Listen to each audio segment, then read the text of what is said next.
Before we get started with today's video, guys, I just want to remind you to go down, hit that subscribe button, hit that notification bell so that we can keep this channel growing and the whole RC hobby growing. Keep it going so that it can reach more people. But I just want to give you that quick reminder to hit that subscribe button and hit that notification bell. But yeah, let's get into the video. Hey guys, welcome back to the channel. Welcome back to the RC Garage. And today I am reviewing my Traxxas Haas. And a few videos back when I was running the Haas, I told you I was going to have a new system for reviewing my RC cars going forward. And that new system is going to be based on 5 categories. And the 5 categories are drivability, durability, design, power, and maintenance. And I'll explain what all those entail, all those categories entail, like what goes into each category. So when we get to those parts of the review. So let's get into the review of my Traxxas Haas. Alright guys, I have the Haas right here in front of me, and the first thing we are going to go over is the design. So first thing, I absolutely love this design. I think this is one of the best looking Traxxas vehicles that's out right now. I love the wheels, I love the body, I love the color. I wasn't a big fan of the the green and orange. So when it first came out, I was like, I don't really like those colors. But once this color came out, I had to pick it up. I love the color scheme on this. I love the red and the black and the gray. I think it looks awesome. I think the outside looks awesome. The body's great. The design, the design entails everything else too. So like the clipless body mount is part of the design. I love the clipless body mount. It can be it's not hard to put on, but sometimes you just need it takes a little wiggle to get the body on, but it's fine. I love the wheelie bar on the back that it already comes with the truck. I like that that's part of the design and it's pre-installed already, because you will be popping wheelies, and we'll get more into that in the power category of this review. But for the design, I love the design. I love the front bumper. I think the front bumper looks very good as well. But other than that, that's pretty much the design aspect. And I think this is a very cool design, especially, it has this protection up here on the top. As you can see, I've already scraped that up quite a bit, flipping it over and stuff. But awesome design. I think this is, like I said, one of the best looking Traxxas vehicles out right now. Alright guys, next we're going to get into the drivability of this truck. I think that it handles very well. I think it drives very well. At high speed, it handles good. At low speed, I wouldn't say low speed, but it is a little torquey. So maybe in that aspect, it can be a little difficult to control if you just punch the throttle, just because it does do wheelies, like I said. I mean, it has the already pre-installed wheelie bar from the factory, so they already knew that this thing was going to pop wheelies. So I think at high speed, it handles well. If you're just going to punch the throttle, it can be a little wild, just because it's instant torque, and it'll just pop the front tires off the ground very easily. But overall, I do think this is a very good handling truck, just because it doesn't flip over very often unless you're on asphalt and you turn really hard. But on dirt or stuff like that, that's not very grippy, that doesn't have a lot of traction, you won't flip over, because it's not the center of gravity is pretty low for a monster truck. It's not very high, like the T-Max that I have.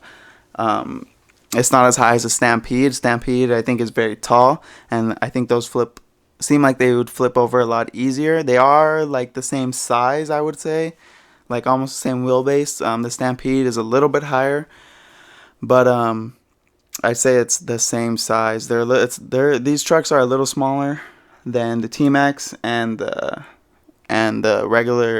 Mini Max.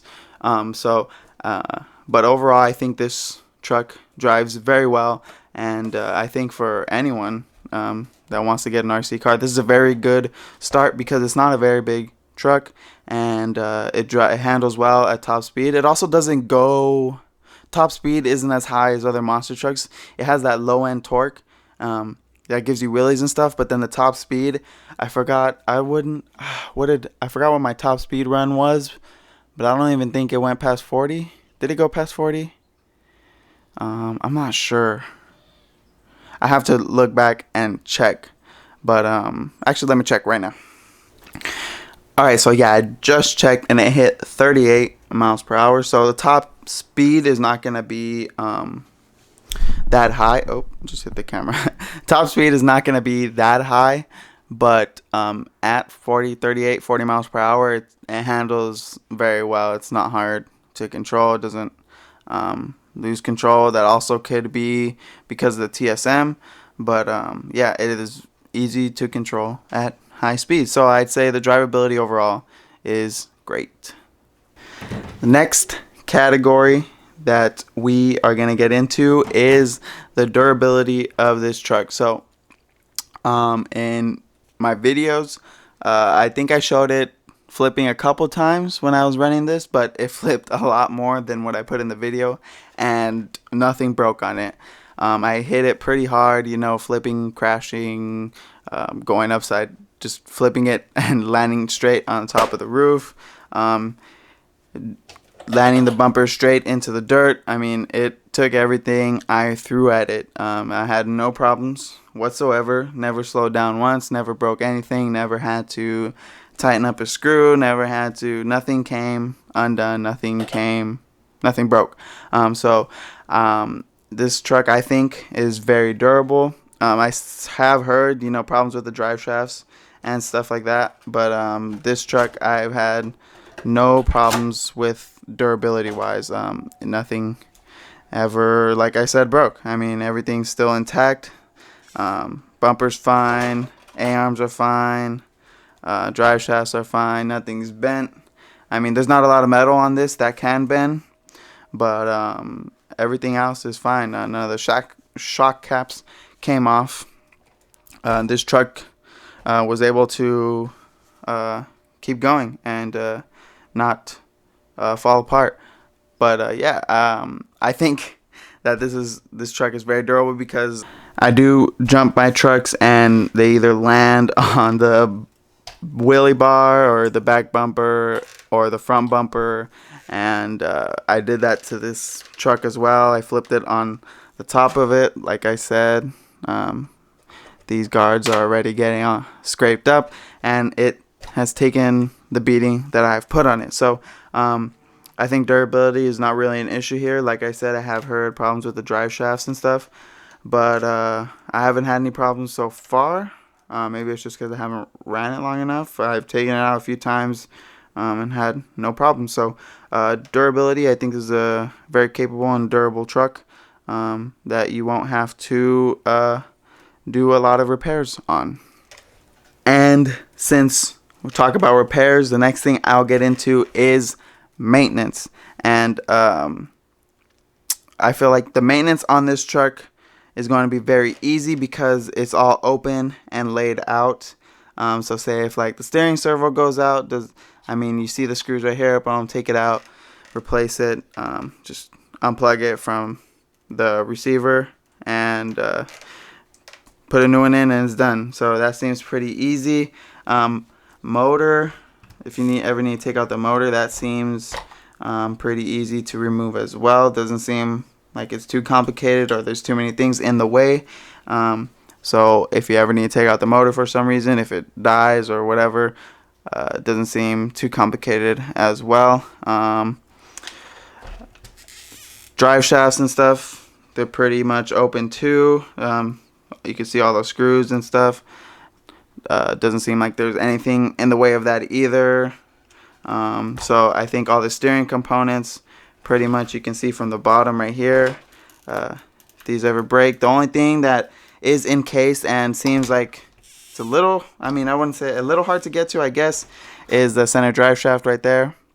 But I don't know if you're ever going to need to do anything with that unless you want to put, a stronger one, or if this one bends or something like that, because it is exposed right here at the bottom. So if you hit it with something, it could bend right there.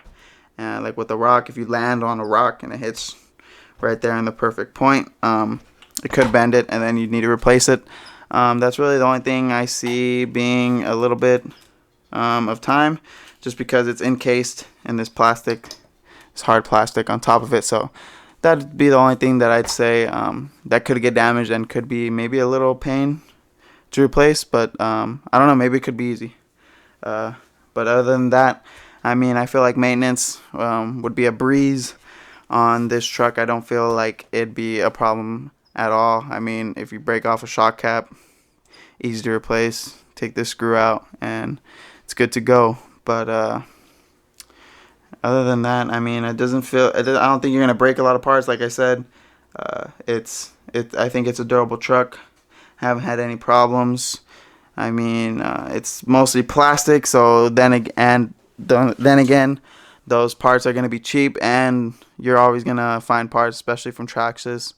They're pretty good on keeping up and making their parts widely available. If you go to any hobby store, they're pretty much gonna have the parts you need for this truck, because it is a newer truck. I don't even know how old it is, a year or two old, this platform. So yeah, any hobby store is always going to carry Traxxas parts. Traxxas is the biggest RC brand, I would say, in the world, and they're always going to have the replacement parts you need. So parts aren't going to be an issue trying to find them. And even if you don't have them at your local hobby shop, a website is going to have them, and they're going to be easy to order. Traxxas' website is going to have them, and they're easy to order from. But yeah, I think maintenance is going to be easy. I'm not going to have any problems. Parts are easy to find. Parts seem like they're easy to fix. So I don't think maintenance is a big issue on this truck. And last but definitely not least is the power. The power system, the motor, the ESC. That is what we are going to get into next. So this motor is very powerful. It's a 3S motor and ESC. It like I said, you could pop wheelies anytime you want.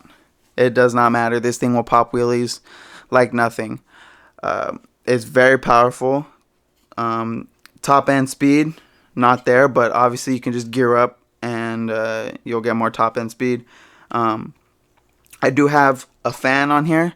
It's not zip tied right now, just because I need other zip ties to put this on.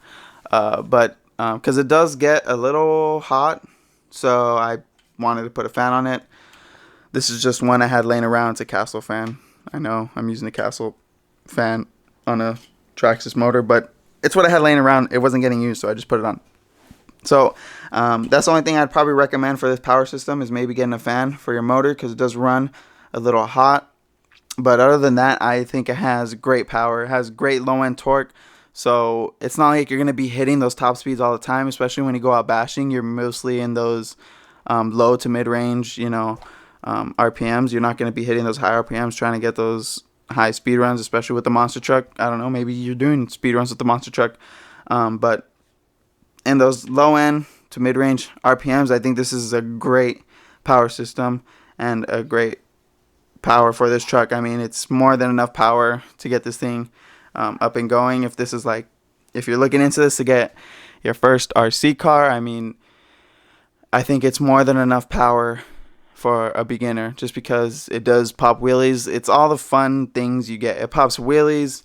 You get to bash it. I mean, it's fast when you bashing it, but it's not gonna hit 60, 70 miles per hour, which I think is good for a beginner.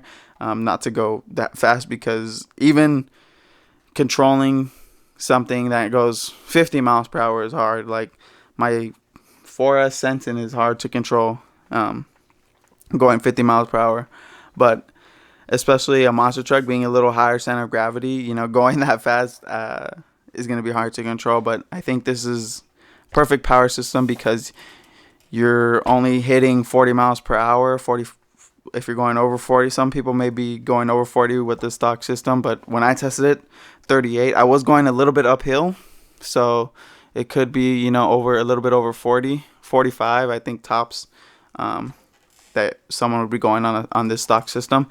So I think that's a good mile per hour if you're a beginner. I think that if you want to upgrade this system, that'd be crazy too. I could put a 4S system in here. I think it'd take it. Maybe the drive shafts, like people said, would explode, but then just putting, stronger drive shafts would fix that problem. But I think 4S would be a little too much for this truck, just because it is a little smaller, a little shorter wheelbase than some of the other monster trucks like the Max or like my T-Max. And my T-Max pops wheelies too, but that's nitro, so you can't even compare that because it's two totally different power systems, electric, nitro. But yeah, I think the power on this is insane, especially low end, like I've been saying. And I think that this is a perfect power system and truck to get into if you're looking for a fun, sort of fast RC car, but not too fast where you're going to hit the throttle and it's going to go, 70, 80 miles per hour and you're going to lose control and break it. So yeah, that is what I think of the power system. I think it's a great power system. Only thing I recommend maybe is getting a fan. It does run a little warm, but other than that, I mean, I've had no problems with this power system. I think it's great. This is my first Valenion power system I have, because I have a Hobby Wing. No, I have an Onyx system that I put in the Rustler, and then I have a Castle system that I put in the Sentin, and then I have in my 2-wheel drive Slash, I think I have a Hobby Wing. So yeah, this is my first Valenion system, and I like it so far. I think it's great. Had no problems. Very fast, very torquey. But yeah, that's what I think of the power system. So now I'm going to get into overall what I recommend this truck to anyone, a beginner, veteran. It doesn't matter. And yes, I would recommend this truck because I think it is a fun, smaller truck. It's not huge. It's not too big. I think it's a fun, good, powerful truck that anyone could have fun with, beginner or someone that's been in the hobby forever. I think it's cheap enough. It's not the cheapest. I think it's 400 for like 470, 460, 470. So it's not the cheapest, but it's not the most expensive one either. I think it's a good price range to get into RC. And you're gonna get your money's worth with this truck because it's durable, drives good, power system off the chain. It looks great with the body on right. It's not on right, but I think this color scheme is one of the best color schemes that Traxxas has. I think this truck is all around a damn good truck. So I would, recommend this to someone that just wants to get into RC, or someone that is looking for a monster truck and has been in RC. I do recommend this. I haven't tested out the Max. I do want to get a Max, and I do want to get an X Max, but those will come later, I promise. But for now, this is a very good truck, because I don't have an electric monster truck. This is my first electric monster truck, so I thought this was a very good first electric monster truck, and I recommend it to anyone that's getting RCs, looking to get into RCs. I think it is a very capable and very powerful, fun truck to have in anyone's arsenal. Alright guys, that's going to be it for today's video. I hope you guys enjoyed. This truck is, one of my favorite RCs that I have. I say that for a lot of my RCs, but it definitely is one of my favorite just because of looks and overall design. I think it's a great truck, but highly recommend. But that's going to be it for today's video, guys. If you guys enjoyed, make sure you leave a like, comment, subscribe, and I'll see you guys in the next video. Thank you for watching.